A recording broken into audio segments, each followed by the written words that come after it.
think people are stupid, but it's like genuinely just be so size of waste. They are going to try to cut and gut some of the most essential federal programs that we've got. In fact, how do we know this? Because the Republican majority and their budget had a sensitive internal document that got leaked a couple of weeks ago. And I can tell you that I read through it.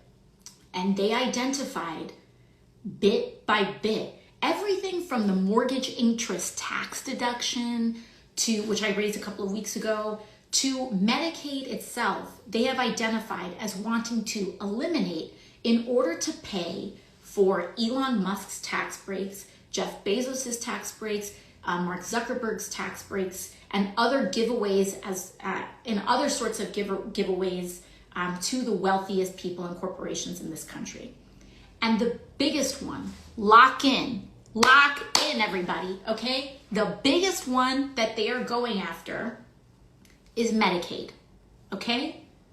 They have Medicaid in their sights and they want to cut $2 trillion. Remember? They need to find $4 trillion.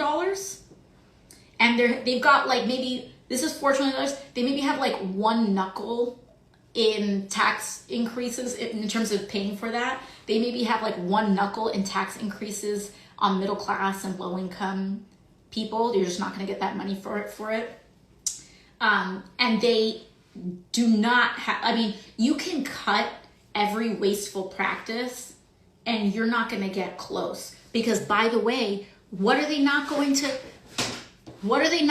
to include in their government waste assessments? Take a big guess. Defense spending.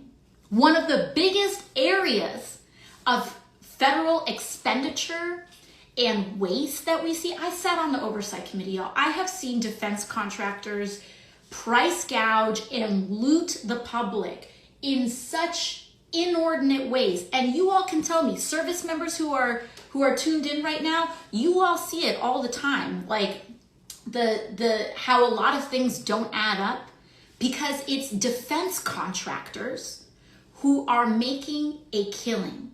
And just so you know, when you see these big tech people, many of them are also defense contractors. Elon Musk gets his money from defense. SpaceX, they put all these slick branding on it, and they like to brand themselves as tech and as like all of this other stuff. But a lot of them get their money through defense contracts. You hear me? And so when they talk about waste, in one of the areas where there is evidence for some of the largest amount of federal waste, because mind you, the Pentagon has not passed an audit. The Pentagon fails their audit all the time and has yet to pass an audit. But this is where they're getting their bread buttered. So they want you to think that it's the viejita who's getting Medicaid, who's getting her insulin paid for on Medicaid, that is the waste.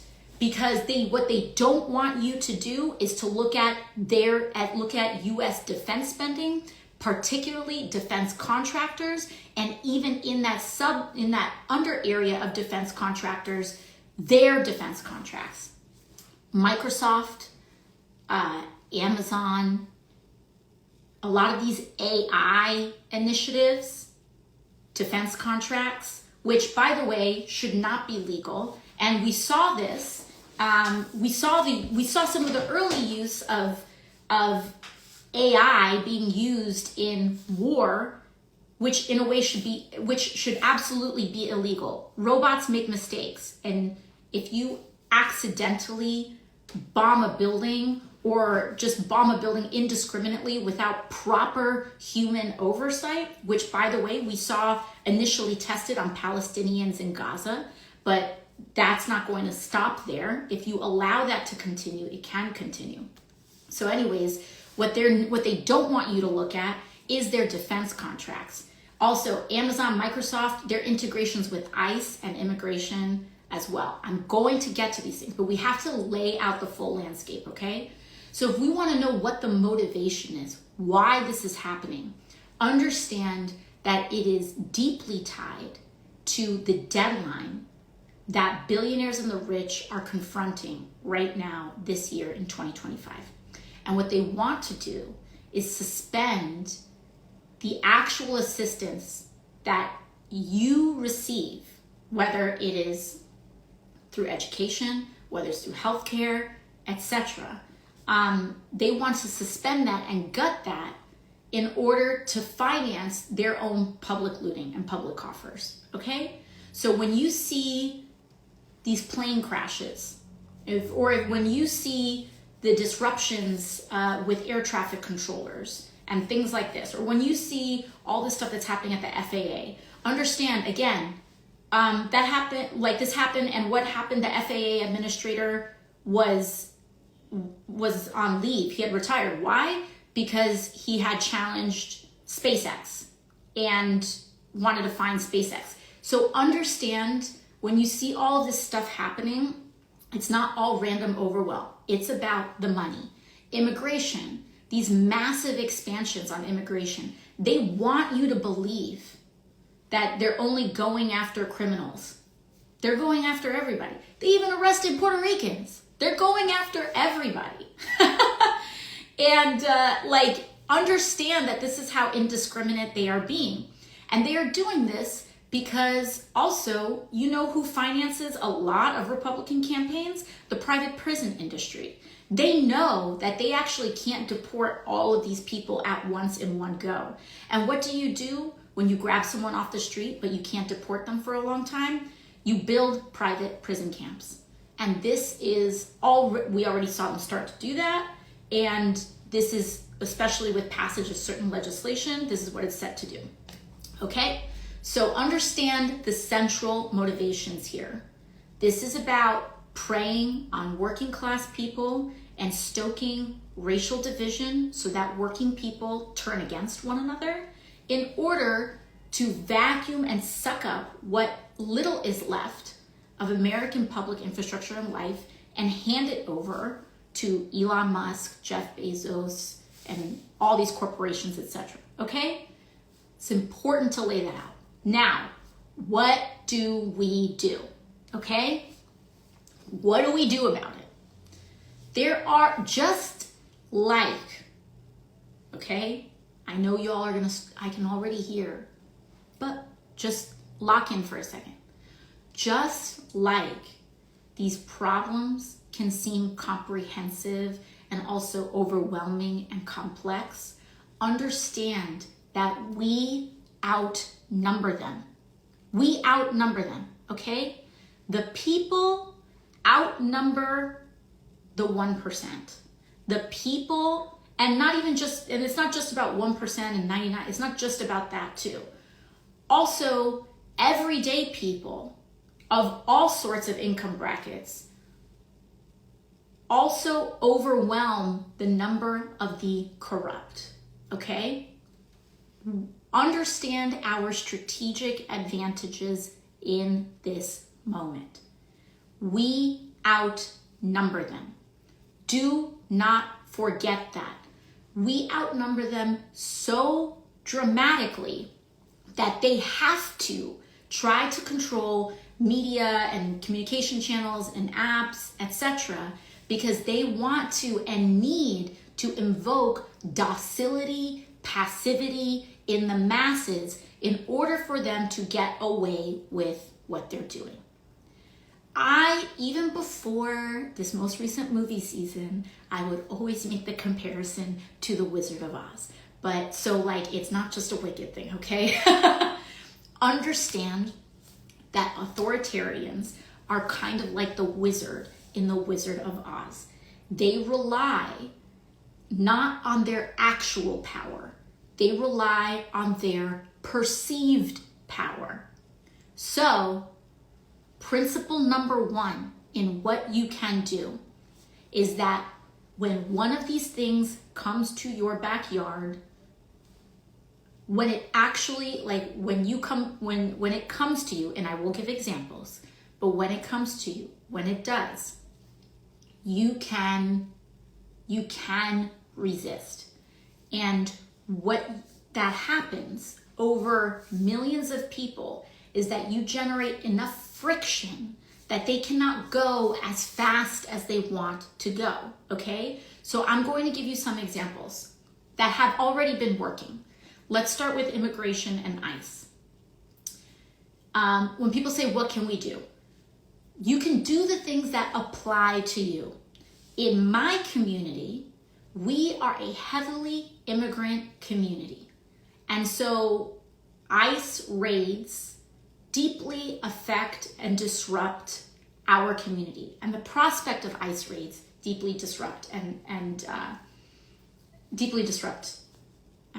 threaten our community. So, number one, if you live in a community with a lot of immigrants, know your rights.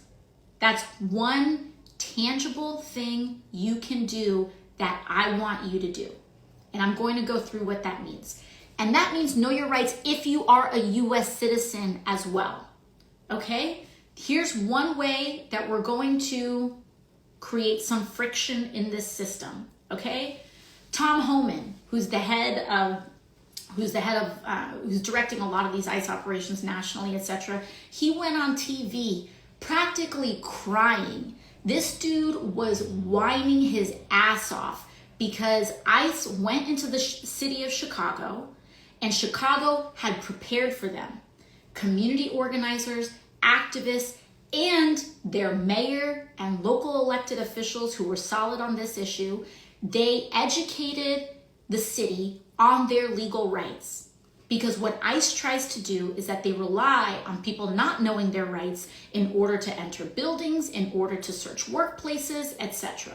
So when you know your rights, you are able to tell them no, and they do walk away. So you need to know your rights. If ICE comes to you as an American citizen, still assert your rights. Because what you can do is protect people around you and also make sure that you are slowing down this system. The slower they operate, the less they can break. You hear me? This is why this is strategically important. The slower they operate, the less they can break. And so know your rights. If ICE comes to your workplace, if ICE comes to your door, you do not have to open the door. You ask them for a judicial warrant, not an administrative warrant. ICE very often tries to show you some official looking paper in order to intimidate people and to let them in. Again, remember, they rely on the perception of power. No. You don't just get some paper and let them in. You look for a judicial warrant. You look for a judge's signature on that piece of paper. If there is not a judge's signature on that piece of paper, you do not have to open the door. Number two, you can ask them to leave. If they do not procure a warrant, you can ask them to leave. You can stay silent. If they have detained you, you can say, I would like to remain silent. You invoke your right. You do not have to share personal information. They want to know what your immigration status is. Even if you're a US citizen, if they want to ask you, are you a US citizen? You tell them, I don't have to answer that question. You tell them, I do not have to answer that question. You do not have to, they ask you where you were born, I don't have to answer that question. They ask for your immigration status, I do not have to answer your question. They do not, unless you are being officially detained, if they have a judicial warrant. And by the way, you do not have to sign anything. And if they want to keep asking you questions, you say, I would like to speak to my attorney. In New York and California, you have a right to an attorney, including if you are undocumented or anything. You would say, I would like an attorney. Or if you are outside of the states of New York or California, you can say, I would like to speak to an attorney. And you can get your own attorney. Or you can procure your own attorney. So you say, I want to talk to a lawyer. know your rights, use them if you are a citizen, use them if you are not a US citizen, green card holder, whatever it may be, and also